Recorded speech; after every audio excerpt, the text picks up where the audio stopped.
Hi friends, welcome to my channel. ಯಾವಾಗಲೂ ಒಂದೇ ಥರ ತರಕಾರಿ ಪಲ್ಯ ಅಥವಾ ಗ್ರೇವಿನ ತಿಂದು ಬೋರಾಗಿದೆಯಾ? ಅಥವಾ ಮನೆಗೆ ಯಾರಾದರೂ ಗೆಸ್ಟ್ ಬಂದಾಗ ಹೋಟೆಲ್ ಸ್ಟೈನಲ್ಲಿ ಏನಾದರೂ ಸ್ಪೆಷಲಾಗಿ ಮಾಡಬೇಕು ಅಂತ ಅನಿಸುತ್ತಾ? ಹಾಗಿದ್ರೆ ಇವತ್ತು ನಾನು ಜಸ್ಟ್ 15 ನಿಮಿಷದಲ್ಲಿ ಮನೆಯಲ್ಲಿ ಇರೋ ಪದಾರ್ಥಗಳನ್ನ ಬಳಸಿ ಮಸ್ತ್ ಚಪಾತಿ, ರೋಟಿ ಅಥವಾ ಬಿಸಿ ಬಿಸಿ ಅನ್ನದ ಜೊತೆ ಸವಿಯಲು dhaba style dahi capsicum curry ಹೇಗೆ ಮಾಡೋದು ಅಂತ ತಿಳ್ಕೊಳ್ಳೋಣ. ವಿಡಿಯೋನ ಎಲ್ಲೂ ಸ್ಕಿಪ್ ಮಾಡದೆ ಕಂಪ್ಲೀಟಾಗಿ ಕೊನೆವರೆಗೂ ನೋಡಿ. ದಾಬಾ ಸ್ಟೈಲ್ನಲ್ಲಿ ಕ್ಯಾಪ್ಸಿಕಮ್ ಕರಿ ಮಾಡೋದಕ್ಕೆ ಏನೆಲ್ಲ ಪದಾರ್ಥಗಳು ಬೇಕಂದರೆ 3 ಕ್ಯಾಪ್ಸಿಕಮ್ ಬೇಕು, ಒಂದು ಅರ್ಧ ಲೀಟ್ರಷ್ಟು ಮೊಸರು, 3 ದಪ್ಪ ಈರುಳ್ಳಿ, 3 ದಪ್ಪಗಿರೋವಂಥ ಟೊಮೆಟೊ, ಮತ್ತು ಇಲ್ಲಿರೋ ಎಲ್ಲ ಸಾಂಬಾರು ಪದಾರ್ಥಗಳು ಅಂತಂದರೆ ಪುಡಿಗಳನ್ನ ತೊಗೊಂಡಿದ್ದೀನಿ. ಕಸೂರಿ ಮೇಥಿ, ಅರಿಶಿನ, ಜೀರಿಗೆ ಪುಡಿ, ಧನಿಯಾ ಪುಡಿ, ಗರಂ ಮಸಾಲ ಮತ್ತು ಕಡಲೆ ಬೀಜ ಮತ್ತು ಸ್ವಲ್ಪ ಎಳ್ಳು, ಬಿಳಿ ಎಳ್ಳನ್ನು ತೊಗೊಂಡಿದ್ದೀನಿ. ಮೊದಲಿಗೆ ನಾನಿಲ್ಲಿ ಒಂದು ಅರ್ಧ ಬಟ್ಲಷ್ಟು ಕಡಲೆ ಬೀಜನ ನಾನು ಪ್ಯಾನಲ್ಲಿ ಹಾಕ್ಕೊಂಡು ಹುರ್ಕೊಳ್ತಾ ಇದ್ದೀನಿ. ಇಲ್ಲಿ ಮೀಡಿಯಮ್ ಫ್ಲೇಮಲ್ಲಿ ಕೈ ಬಿಡದಲ್ಲೇ ಚೆನ್ನಾಗಿ ಹುರ್ಕೋಬೇಕು, ಅಂದರೆ ರೋಸ್ಟ್ ಆಗಬೇಕು. ಇದು ಕಡಲೆ ಬೀಜ ಸ್ವಲ್ಪ ಲೈಟಾಗಿ ಹುರ್ಕೊಂಡು ಗರ್ಗರಿಯಾಗಿ ಹುರ್ಕೊಂಡ್ಮೇಲೆ ನೋಡಿ ಈ ಥರ ಚೆನ್ನಾಗಿ ಹುರ್ಕೋಬೇಕು.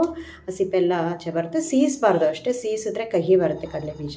ಸೀಸ್ದಲ್ಲೇ ಚೆನ್ನಾಗಿ ಹುರ್ಕೋಬೇಕು. ಅದೇ ಥರನೇ ನಾವು ಇಲ್ಲೊಂದು ಅರ್ಧ ಬಟ್ಲಷ್ಟು ಎಳ್ಳನ್ನು ತೊಗೊಂಡಿದ್ದೀವಿ, ಬಿಳಿ ಎಳ್ಳು. ಆದಷ್ಟು ಬಿಳಿ ಎಳ್ಳನ್ನು ತೊಗೊಳ್ಳಿ, ಬಿಳಿ ಎಳ್ಳು ತುಂಬ ಟೇಸ್ಟಿಯಾಗಿ ಬರುತ್ತೆ ಗ್ರೇವಿ. ಸ್ವಲ್ಪ ಇದನ್ನು ಕೂಡ ಲೋ ಫ್ಲೇಮಲ್ಲೇ ಚಟಪಟ ಅನ್ನೋವರೆಗೂ ಕೈ ಆಡಿಕೊಂಡು ಹುರ್ಕೋಬೇಕು, ತುಂಬ ಸೀಸಬಾರ್ದು. ಚೆನ್ನಾಗಿ ಹುರ್ಕೊಂಡ್ಮೇಲೆ ನಾನು ಅದನ್ನು ಎರಡನ್ನು ಮಿಕ್ಸಿಗೆ ಹಾಕ್ಕೊಂಡು ಈ ಥರ ತರಿಯಾಗಿ ಪುಡಿ ಮಾಡ್ಕೊಂಡಿದ್ದೀನಿ. ಕಡಲೆ ಬೀಜ ಮತ್ತು ಎಳ್ಳನ್ನು ಪುಡಿ ಮಾಡಿಕೊಂಡು ಸೈಡಿಗೆ ಎತ್ತಿಟ್ಕೊಳ್ಳೋಣ. ಮೊದಲಿಗೆ ಈ ಥರ ನಾನು 3 ಗೆಡ್ಡೆ ಈರುಳ್ಳಿನ ಈ ಥರ ಉದ್ದುದ್ದಕ್ಕೆ ತೆಳ್ಳಗೆ ಸೀಳ್ಕೊಂಡಿದ್ದೀನಿ. ನೋಡಿ ಈ ಥರ ಅದಕ್ಕೆ ಕಟ್ ಮಾಡ್ಕೋಬೇಕು. ಆಮೇಲೆ ಕ್ಯಾಪ್ಸಿಕಮ್ಮು ಕೂಡ ತೊಳೆದ್ಬಿಟ್ಟು ಚೆನ್ನಾಗಿ ಉದ್ದುದ್ದಕ್ಕೆ ಸೀಳ್ಕೋಬೇಕು. ಈಗ ಅದಕ್ಕೆ ನಾನಿಲ್ಲಿ ಕಸೂರಿ ಮೇಥಿ 1 ಟೇಬಲ್ ಸ್ಪೂನಷ್ಟು ಕಸೂರಿ ಮೇಥಿನ ನಾನು ಕೈಯಲ್ಲಿ ಹೊಸ್ಬಿಟ್ಟು ಹಾಕ್ತಾಯಿದ್ದೀನಿ. ಆಮೇಲೆ ನಾನಿಲ್ಲಿ ಖಾರದ ಪುಡಿ 2 ಟೇಬಲ್ ಸ್ಪೂನಷ್ಟು, ಜೀರಿಗೆ ಪುಡಿ, ಧನಿಯಾ ಪುಡಿ, ಅರಿಶಿನ, ಗರಂ ಮಸಾಲ ಎಲ್ಲ ಸೇರಿಸಿ ನಾನು ಇಲ್ಲಿ ಪುಡಿ ಮಾಡ್ಕೊಂಡಿರೋ ಅಂಥ ಕಡಲೆ ಬೀಜ ಮತ್ತು ಎಳ್ಳು ಪುಡಿನೂ ಕೂಡ ಸೇರಿಸಿ ನಾನು ಮಿಕ್ಸ್ ಮಾಡ್ಕೊಳ್ತಾ ಇದ್ದೀನಿ. ಇದಿಷ್ಟು ಮಸಾಲೆ ನಮ್ಮ ತರಕಾರಿ ಅಂದರೆ ಕ್ಯಾಪ್ಸಿಕಮ್ ಮತ್ತು ಈರುಳ್ಳಿ ಎರಡಕ್ಕೂ ಹತ್ಕೋಬೇಕು. ಇದನ್ನು ಚೆನ್ನಾಗಿ ಹೊಂದ್ಕೋಬೇಕು. ಈರುಳ್ಳಿ ಹೀಗೆ ಮತ್ತು ಕ್ಯಾಪ್ಸಿಕಮಿಗೆ ಇದೆಲ್ಲ ಮಸಾಲೆ ಚೆನ್ನಾಗಿ ಹೊಂದ್ಕೋಬೇಕು. ನಾನಿಲ್ಲಿ ಉಪ್ಪನ್ನ ಸೇರಿಸ್ತಾ ಇಲ್ಲ, ನೀರು ಬಿಟ್ಕೊಳ್ಳುತ್ತೆ ಅನ್ನೋದು ಕಾರಣಕ್ಕೋಸ್ಕರ ನಾನು ಉಪ್ಪಿಲ್ಲ ಹಾಕ್ತಾಯಿಲ್ಲ. ಬಿಟ್ಟರೆ ಎಲ್ಲ ಮಸಾಲೆ ಪದಾರ್ಥಗಳನ್ನು ನಾನಿಲ್ಲಿ ಸೇರಿಸಿ ಚೆನ್ನಾಗಿ ಕೈಯಲ್ಲಿ ಇಚುಕ್ಬಿಟ್ಟು ಕಲಸಿ ಅದನ್ನು ಮಸಾಲೆ ಚೆನ್ನಾಗಿ ಹೊಂದ್ಕೊಳ್ಳೋದಕ್ಕೆ ಒಂದು 10 ನಿಮಿಷ ಪ್ಲೇಟ್ನ ಮುಚ್ಚಿಟ್ಬಿಟ್ಟು ಬಿಟ್ಟಿದ್ದೀನಿ. ಈಗ ಅದು ಮಸಾಲೆ ಹೊಂದ್ಕೊಳ್ಳೋಷ್ಟೊತ್ತಿಗೆ ನಾವಿಲ್ಲಿ ಒಂದು ಅರ್ಧ ಲೀಟ್ರಷ್ಟು ಮೊಸರನ್ನ ಚೆನ್ನಾಗಿ ಬೀಟರಲ್ಲಿ ವಿಸ್ಕ್ ಮಾಡಬೇಕು, ಎಲ್ಲೂ ಗಂಟು ಇಲ್ದಿರೋ ಥರ.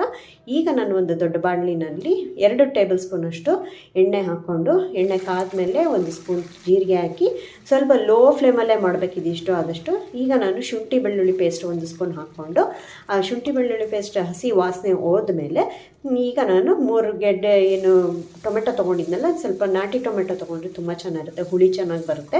ಕಲರಾಗೂ ಇರಬೇಕು, ನಾಟಿ ಟೊಮೆಟೊ ಆಗಿರಬೇಕು, ಹುಳಿನೂ ಇರಬೇಕು. ಈ ಥರ ಕಲರ್ಫುಲ್ ಆಗಿರೋಂಥ ಟೊಮೆಟೊನ ಉದ್ದುದ್ದಕ್ಕೆ ಹೆಚ್ಕೊಂಡು ನಾನಿಲ್ಲಿ ಸೇರಿಸ್ಕೊಳ್ತಾ ಇದ್ದೀನಿ. ಇದನ್ನು ಒಗ್ಗರಣೆನಲ್ಲೇ ಚೆನ್ನಾಗಿ ಹುರ್ಕೋಬೇಕು.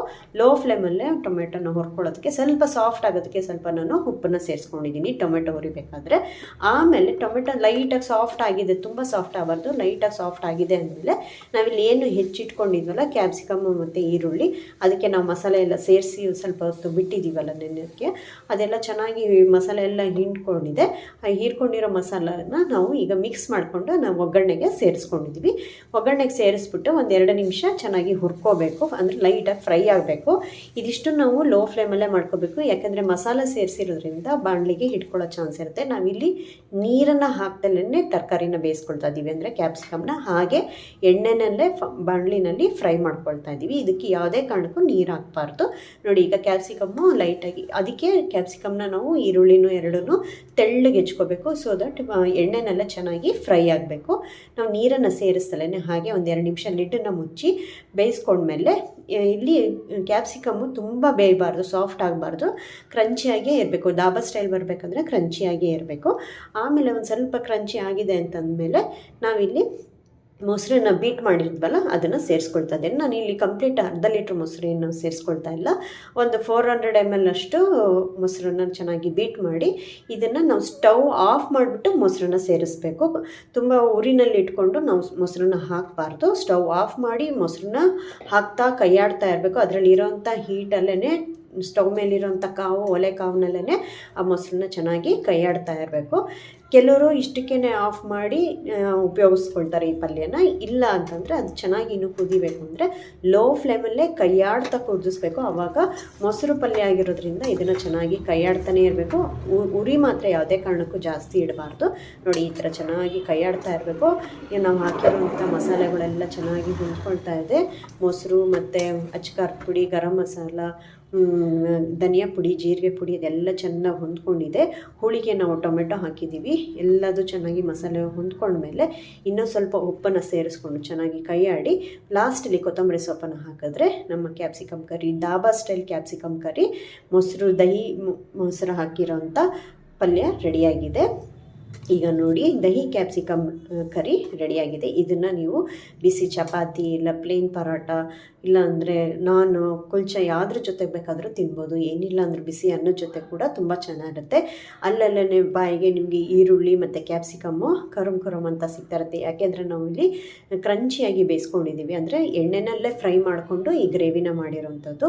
ಒಂಥರ ತಿಕ್ಕಾಗಿ ಕ್ರೀಮಿಯಾಗಿ ಬಂದಿದೆ. ಯಾಕೆಂದರೆ ಮೊಸರು ಹಾಕಿರೋದ್ರಿಂದ ಒಂಥರ ಕ್ರೀಮಿ ಟೆಕ್ಸ್ಚರ್ ಬಂದಿದೆ ಗ್ರೇವಿಗೆ. ತುಂಬ ಚೆನ್ನಾಗಿರುತ್ತೆ. ಇದು ಒಳ್ಳೆ ದಾಬಾದಲ್ಲೇ ತಿಂದಂಗಾಗುತ್ತೆ. ನೀವು ಒಂದ್ಸತಿ ಈ ರೆಸಿಪಿನ ಟ್ರೈ ಮಾಡಿ ಹೇಗೆ ಬಂತು ಅಂತ ಹೇಳಿ.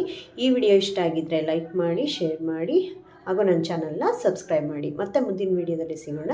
ಅಲ್ಲಿವರೆಗೂ take care, eat healthy. Thanks for watching.